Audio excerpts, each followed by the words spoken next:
Prezados amigos do canal Professor Rico Guimarães, espaço de desalienação popular. O processo de ignorantização social se intensifica no Brasil. Esse é o tema que nós vamos tratar aqui no nosso vídeo e que, claro, está identificado com o gado acrítico, alienado, binário e ignorante do Bozo. Porque é esse gado que representa fidedignamente o processo de emburrecimento coletivo que o Brasil sofre atualmente. Antes eu vou pedir para você que já é inscrito no canal, que dê um like no vídeo para ajudar na recomendação dele para toda a audiência do YouTube. E você que está chegando agora, assiste o vídeo até o final e se achar que ele merece um like, eu vou ficar imensamente agradecido. Pois bem, nós temos aí, nos últimos anos, em especial, a partir do momento em que Jair Bolsonaro se tornou presidente do Brasil, uma série de episódios de homofobia, racismo, misoginia, anti-intelectualismo, ódio aos professores e à própria esquerda, ao campo progressista em geral. E esses episódios são frequentes por quê? Porque a partir do momento que Bolsonaro chega ao poder, passa a existir um salvo-conduto, ou seja, uma liberalidade para que indivíduos demasiadamente ignorantes e certificados da absolutização de suas verdades possam atuar para segregar, humilhar, ridicularizar, estereotipar e estigmatizar aqueles que eles acham inferiores a eles. É muito triste essa situação, porque antes a direita reacionária não se manifestava, tinha vergonha, estava reclusa. A partir de 2013, com as jornadas de junho, daquele ano para cá, se inicia um processo de reativação da direita reacionária no nosso país. A direita adormecida acorda, ainda que timidamente, nos primeiros anos após as jornadas. Então, quando Dilma cai num impeachment injusto, essa direita se reforça mais ainda e passa a criar mecanismos de disseminação das suas ideias nas redes sociais. Passam a ser ouvidos pelos cidadãos médios do nosso país e passam a ganhar certa confiança e credibilidade por parte da sociedade média brasileira, infelizmente. Eles tinham vergonha. Chegou um momento no nosso país, com o êxito dos bons governos de Lula e Dilma, que a direita ela tinha vergonha de se manifestar, não porque no ambiente democrático ela não pudesse fazer isso. Tanto que existiam fóruns, existiam espaços nas redes sociais e na própria academia em que a direita atuava, timidamente. Mas eles mesmos não tinham elementos para construir as suas narrativas.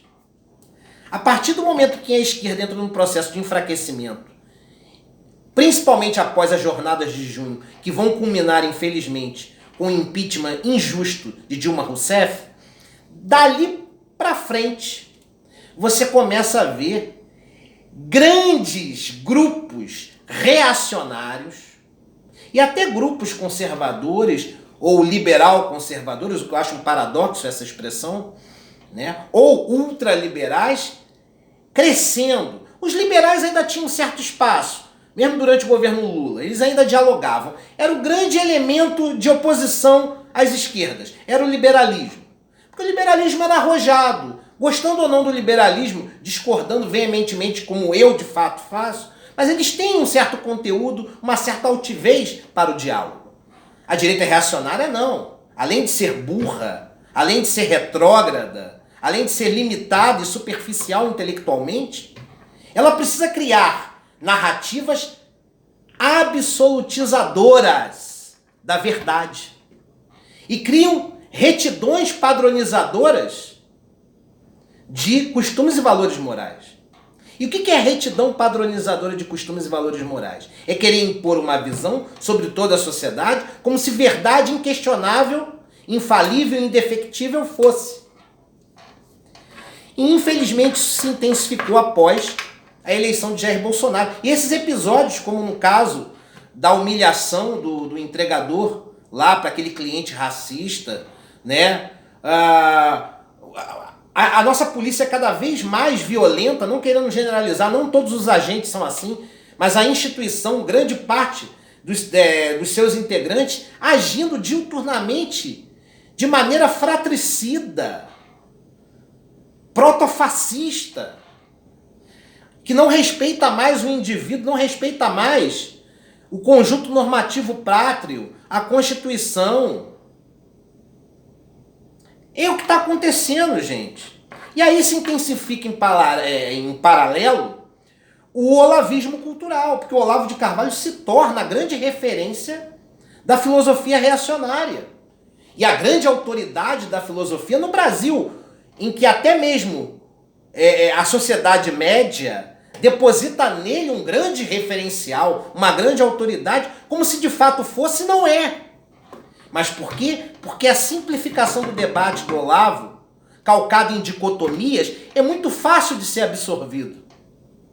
Porque o povo tem preguiça de pensar, e as ideias do Olavo são fáceis de absorver, que são verdades prontas, onde o indivíduo se torna um escravo da caverna, como Platão explica muito bem na sua alegoria.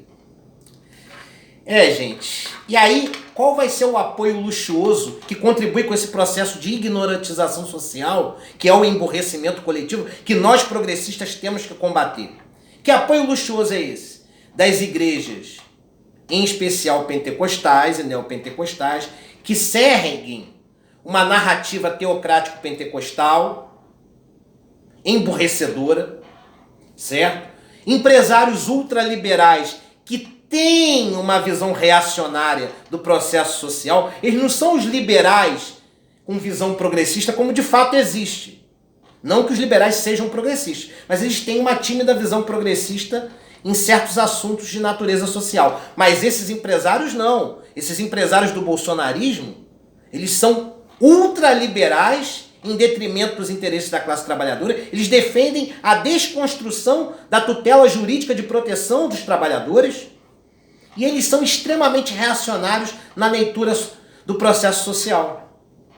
E também de revisionistas históricos, como esse projeto Brasil Paralelo, como Escola Sem Partido, que fere a liberdade de cátedra dos professores, esse anti-intelectualismo vigente, esse anti-cientificismo, o terraplanismo, mas acima de tudo esse revisionismo histórico, que no seu bojo visa desconstruir a história que é majoritária na academia tradicional e reconstruir ou apresentar uma nova leitura da história sem nenhum compromisso com a historiografia tradicional. Simplesmente a história do tiozão do churrasco, pobre e superficial para a construção do olhar histórico. Essa é que é a verdade. E nós progressistas temos que combater isso, porque senão vai ser humanamente impossível viver no Brasil. Um Brasil tão burro que vai ser consequência desse processo de ignorantização social. Precisamos combater isso. É um ato de utilidade pública você compartilhar este vídeo. Um abraço a todos.